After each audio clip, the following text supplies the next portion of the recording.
Oi pessoal, tudo bom? Eu tô aqui nesse meu primeiro vídeo para falar com vocês sobre o Natal. Eu acabei de chegar da igreja e a palavra de hoje me inspirou a fazer esse vídeo. Que meu Deus, que palavra maravilhosa! Quando o culto é cristocêntrico, é totalmente diferente, né? E eu queria meditar com vocês o livro de Lucas, capítulo 2, versículo 8 em diante, que fala sobre o primeiro Natal, né? Natal, que significa nascimento.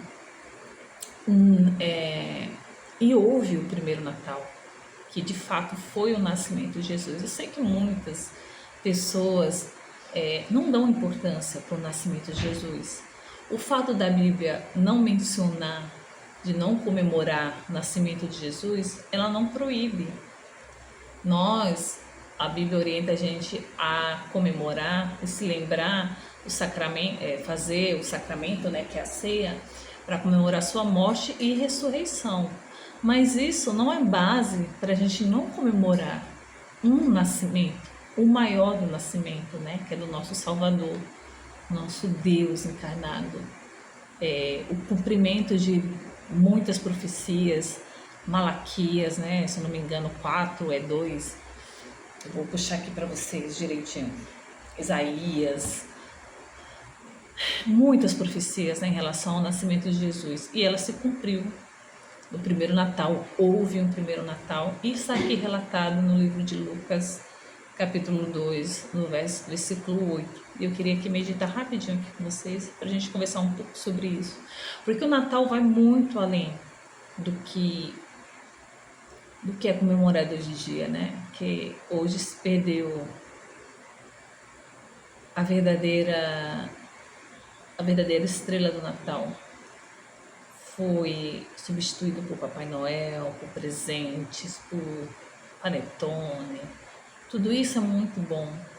Só que tudo isso também desvia o foco, né, da verdadeira estrela do Natal, que é o nosso Salvador.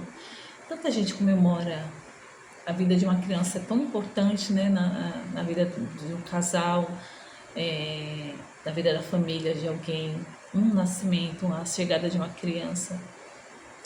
E como o adversário trabalha na mente das pessoas para não se comemorar o nascimento do nosso Salvador, né? A gente não comemora aniversário de Jesus. A gente comemora o seu nascimento, o que está relatado aqui em Lucas 2. E vamos começar a ler agora aqui.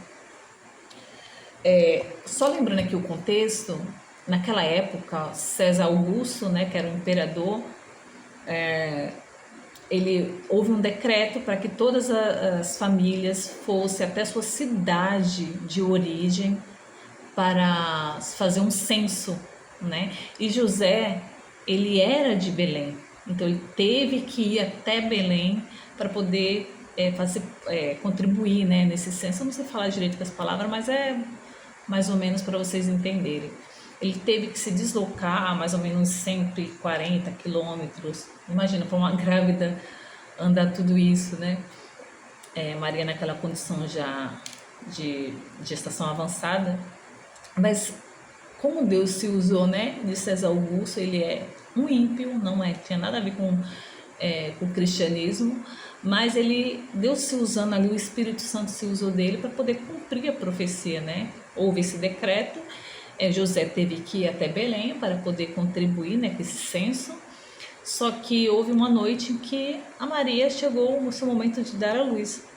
E como havia esse decreto, as cidades estavam lotadas, as hospedagens estavam lotadas, e chegou o momento de Maria dar à luz e não tinha mais lugar nas hospedarias, né? E lá os donos da hospedaria falaram que não tinha lugar, mas tinha um lugar lá no estábulo, né? Lá junto com os animais, e chegou a hora de Jesus nascer, então eles teve que ir para lá. E nessa noite, vamos ver o que aconteceu nessa noite, que é linda essa passagem. Havia naquela mesma região pastores que viviam nos campos e guardavam o seu rebanho durante as vigílias da noite. Ou seja, os pastores estavam ali, era tarde da noite já, né? Vigiando as ovelhas, vendo se não tinha nenhum lobo à espreita, né?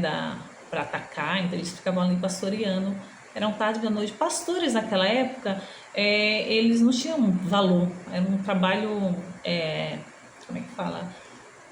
Um trabalho, sei lá, insignificante, né? Só eram pessoas simples, eram pessoas muito humildes, então não tinha de muita valentia para nada, né? A profissão de pastor. E Deus eles foram os primeiros a saberem do nascimento de Jesus. Olha que coisa maravilhosa, né? Então, continuando, havia naquela mesma região pastores que viviam nos campos e guardavam o seu rebanho durante as vigílias da noite. E um anjo, destaque aqui para um anjo, e um anjo desceu aonde eles estavam, e a glória do Senhor brilhou ao redor deles, e eles ficaram tomados de grande temor, ou seja, eles tiveram muito medo com a aparição daquele anjo. Imagina um anjo com a luz imensa aparecendo para eles, e eles ficaram aterrorizados naquela noite, do nada, já pensou? Se fosse eu sair correndo na hora extraterrestre, ia sair correndo na hora. E ficaram tomados de grande temor. O anjo, porém, lhe disse: não temais, eis que aqui vos trago boa nova de grande alegria, o que será para todo o povo. É que hoje vos nasceu na cidade de Davi o Salvador, que é Cristo o Senhor. E isto vos servirá de sinal: encontrareis uma criança envolta em faixas e deitada em uma manjedoura. E subitamente apareceu com um anjo uma multidão da milícia celestial, louvando a Deus e dizendo: glória a Deus nas alturas e paz na terra entre os homens a quem ele quer bem. E ausentando-se deles os anjos para o céu, diziam os pastores uns aos outros: vamos até Belém e vejamos os acontecimentos que o Senhor nos deu de conhecer. Foram apressadamente e acharam Maria e José e a criança deitada na manjedoura. E vendo, divulgaram o que lhes tinham dito a respeito deste menino. Todos os que ouviram se admiraram das coisas referidas pelos pastores. Maria, porém, guardava todas essas palavras, meditando-as no coração. Voltaram então os pastores, glorificando e louvando a Deus por tudo que tinha ouvido dos anjos e visto como fora lhe anunciado. Gente, aqui eu quero um destaque dessa parte. O anjo, porém, lhe disse: não temais, eis que vos trago boa nova de grande alegria. O que será para todo o povo, ou seja, todo o povo escolhido, né? É que hoje vos nasceu, aqui a ideia de vos nasceu, no original do grego, né?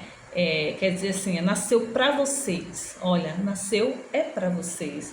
Vos nasceu na cidade de Davi o Salvador, que é Cristo o Senhor. E isto vos servirá de sinal. Ele deu uma dica para os pastores, para eles não falaram: ó, vá lá, vão lá ao encontro desse menino. Ele deu uma dica, né? Encontrareis uma criança envolta em faixa e deitada em manjedoura. E subitamente apareceu com o anjo uma multidão, como se tivesse aberto uma cortina, né? E atrás daquele anjo, daquele único anjo, apareceu uma milícia, uma multidão de anjos celestial, louvando a Deus e dizendo: glória a Deus nas alturas e paz na terra entre os homens a quem ele quer bem. Glória a Deus nas alturas. Pelo quê? Pelo nascimento de Jesus. Gente, que coisa mais linda. Vos será de grande alegria. Gente, está relatado aqui o nascimento de Jesus. Por que Deus quis relatar essa passagem do nascimento de Jesus? E enaltecendo que foi grande alegria entre os pastores, entre os anjos. Houve cânticos entre os anjos, houve manifestações, né, de alegria, de louvores, porque Jesus nasceu. Isso aqui está relatando, é para a gente também glorificar a Deus pelo nascimento de Jesus. Isso aqui não é uma proibição para não se comemorar o nascimento dele. Muito pelo contrário. É o Deus encarnado. É o Deus que entrou na história, o Deus que existiu desde a eternidade. Sua humilhação veio aqui. A humilhação dele chegou, ele se transformando em um embrião no ventre de uma pecadora como Maria, mas uma bem-aventurada, uma agraciada pelo Senhor. Aí houve a primeira humilhação de Jesus. Ele nasceu. Gente, o Natal, a gente não comemora aniversário de Jesus. Coloque isso na cabeça de vocês. Não é aniversário de Jesus. A gente tira esse dia para lembrar do nascimento, para comemorar, porque se houve morte de Jesus, é porque ele nasceu. Ele teve que nascer. Ele não apareceu assim, plim, plim, salabim, do nada. Ele nasceu. E houve alegria, houve festa entre os anjos por causa do seu nascimento. Então, o Natal, olha o trabalho do diabo para colocar na cabeça das pessoas que Natal é festa pagã. A gente celebra o nascimento de Jesus. A gente sabe que Jesus não nasceu dia 25 de dezembro. A gente não está comemorando aniversário, soprando velhinha dele. A gente está comemorando o seu nascimento. Ao longo da história, datas pagãs foram ressignificadas, né? Paulo fala que o ídolo não é nada entre si. Não existe isso. Então a gente teve que comemorar. Aqui em Lucas 2 está relatando o primeiro Natal, que Natal significa nascimento. Então vamos tirar o dia para celebrar e lembrar o motivo do Natal. Lembrar que o nosso Salvador nasceu cumprindo várias profecias do Antigo Testamento, profecias de 700 anos antes de Jesus nascer, tantos anos antes, né? E tem igreja aí falando que o nascimento de Jesus não provocou nenhum fator histórico. Hoje existe o calendário porque Jesus nasceu.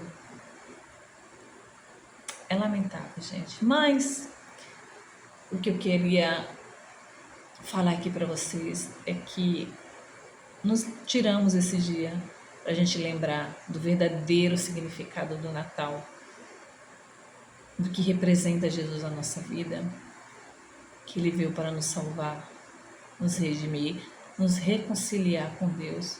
A salvação, a nossa ida do céu é consequência. O principal motivo por Jesus ter vindo e ter morrido em nosso lugar é nos reconciliar com Deus. Nós o adoramos por causa disso, porque Ele nos religou a Deus. E a consequência disso é vida eterna, é céu. Mas a gente não o adora porque a gente quer ir para o céu. Nós o adoramos porque Ele nos amou primeiro. Mesmo a gente sendo pecadora, sem ter condição nenhuma de se achegar a Ele, de o buscar. Porque o pecado nos separou. O pecador não vai ao encontro. O Deus é que vem ao nosso encontro e Ele nasceu. Então que a gente comemore a sua vinda, o seu nascimento, que o verdadeiro sentido do Natal é isso, é o nascimento do nosso Salvador. É uma grande oportunidade de a gente pregar isso, de a gente falar sobre Jesus, que Ele é o verdadeiro Natal. Então, desculpe aí, eu não sei falar direito, eu não tenho experiência nisso, é um primeiro vídeo que eu gravo, mas espero que vocês tenham gostado, que tenham entendido, tá bom? Que Deus abençoe vocês grandemente e que a gente se prostre aos pés de Cristo e o adore em espírito e em verdade, porque é isso que Ele busca de cada um de nós, tá bom? Deus abençoe cada um de vocês.